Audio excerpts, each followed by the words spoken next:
Hi అండి, అందరికీ నమస్కారం. డైలీ డిష్ కుకింగ్ ఛానల్కి స్వాగతం.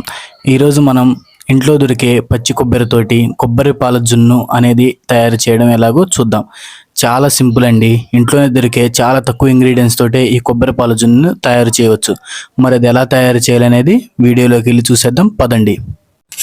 ముందుగా మీడియం సైజ్ కొబ్బరికాయని తీసుకొని దాన్ని మజ్జిగ పగలగొట్టి అందులో ఉన్న వాటర్ని మరియు కొబ్బరిని సపరేట్ చేయాలి. అలా సపరేట్ చేసిన కొబ్బరి పై భాగాన్ని తీసివేసి వైట్ పార్ట్ను మాత్రమే ఉంచండి. అప్పుడే కొబ్బరి పాలు అనేవి స్వచ్ఛంగా తెల్లగా కనిపిస్తాయి. అలా బ్రౌన్ పార్ట్ తీసేసిన కొబ్బరిని చిన్న చిన్న ముక్కల కింద కట్ చేసి మిక్సీ జార్లో వేయండి.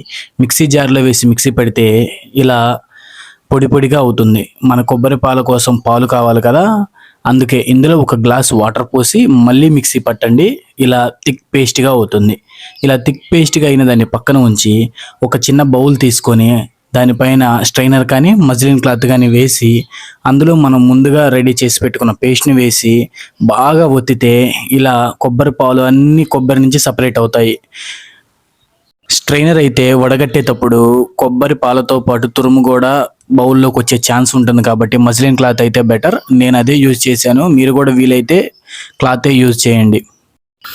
అలా సపరేట్ చేసిన పాలని కొంచెం సేపు పక్కన ఉంచుదాం. నెక్స్ట్ స్టవ్ పైన ప్యాన్ పెట్టి అందులో ఈ కప్పుతోటి ఒక కప్పు చక్కెరని ఆ ప్యాన్లో వేయండి. ఈ కప్పుతోటి సరిగ్గా నాకు 150 గ్రామ్స్ చక్కెర వచ్చింది. మీరు కూడా 150 గ్రామ్స్ చక్కెర వేసి ఇందులోనే అదే కప్పుతోటి సేమ్ అదే కొలతతోటి కార్న్ఫ్లవర్ని కూడా ఆ చక్కెరలో వేయండి. కార్న్ఫ్లవర్ని చక్కెరని వేసిన తర్వాత మనం ముందుగా రెడీ చేసుకున్న ఈ పాలను కూడా అందులో వేసేయండి. పాలను వేసి స్టవ్ ముట్టించి పూర్తిగా అవన్నీ కలిసేలాగా ఒకసారి బాగా కలపండి. కొంచెం సేపటికి బాగా కలిపిన తర్వాత అదంతా థిక్గా పేస్ట్లా క్రీమ్గా అవుతుంది. ఆ స్టేజ్లో స్టవ్ ఆపేసి దాన్ని పక్కన పెట్టుకోవాలి. నెక్స్ట్ ఒక గ్లాస్ బౌల్ కానీ స్టీల్ బౌల్ అయినా పర్లేదు, గ్లాస్ బౌల్ కానీ స్టీల్ బౌల్ కానీ తీసుకొని దాని చుట్టూరు నెయ్యి అప్లై చేసి దానిలో మనం ఇందాక రెడీ చేసుకున్న మిశ్రమాన్ని మొత్తాన్ని దాంట్లో వేసేసేయండి. అలా మిశ్రమాన్ని మొత్తాన్ని వేసిన తర్వాత ఆ ప్యాన్లో ఎడ్జెస్కి స్ప్రెడ్ అయ్యేలాగా ఈవెన్గా స్ప్రెడ్ చేసి ఒక గంట పాటు పక్కన ఉంచండి. 1 అవర్ తర్వాత మన ఫింగర్తో టచ్ చేసి చూస్తే మన చేతికి ఏం అవ్వట్లేదు కదా, అలాంటి స్టేజ్లో ఆ బౌల్ని వేరొక ప్లేట్లోకి టర్న్ చేయండి. ఇలా టర్న్ చేసి తీసుకున్న తర్వాత ఇలా ఇలా కేక్ లాగా నీట్గా అవుతుంది.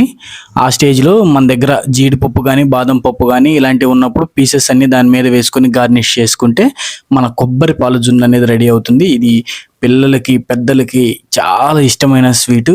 మన ఇంట్లో రిలేటివ్స్ ఎవరైనా వచ్చినప్పుడు కూడా ఇలాంటి స్వీట్ చేసి పెడితే వాళ్ళు ఇలాగే మీకు ఫ్యాన్ అయిపోతారు. మరి ఇంకెందుకు ఆలస్యం, ఒకసారి ట్రై చేసి చూడండి. మన డైలీ డిష్ ఛానల్ని సబ్స్క్రైబ్ చేసుకోండి. Thank you.